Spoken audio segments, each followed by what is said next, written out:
নমস্কার। উপস্থিত সকল দর্শককে নতুন বছরের শুভেচ্ছা জানিয়ে আমার নিবেদন কবি সুব্রত গঙ্গোপাধ্যায় রচিত জোড়া শালিক। চাকরিখানা জুটলো সে এক বড় লোকের বাড়ি। আমার মতো তিনটে চাকর, তিনটে আছে গাড়ি। ভাই তেমন কাজ কিছু নেই, সকালবেলা ওঠা, বৌদিমণি টুকিটাকি, ভাই ফরমাস খাটা। একটা শুধু করা হুকুম করে দিলেন জারি, এই কথাটা রাখবি মনে, ভীষণই দরকারি। যদি দেখিস জোড়া শালিক সকালবেলা উঠে, অমনি আমায় খবর দিবি, করবি না ভুল মোটে। জোড়া শালিক দেখলে পরে দিনটা কাটে ভালো।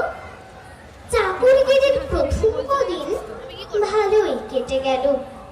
হঠাৎ সেদিন ভোরের বেলা বাইরে এসে দেখি দাওয়ার উপর বসে আছে জোড়া শালিক পাখি।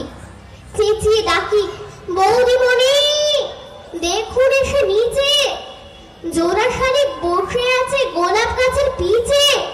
কই কই কই, দেখি দেখি।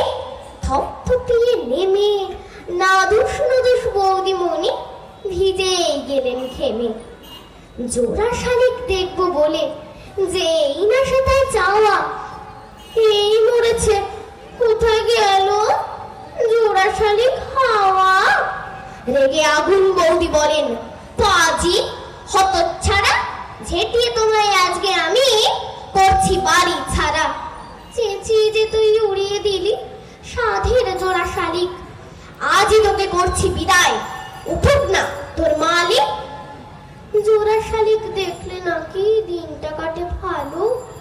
হায় রে কপাল, তাই না দেখে চাকরিখানায় গেল।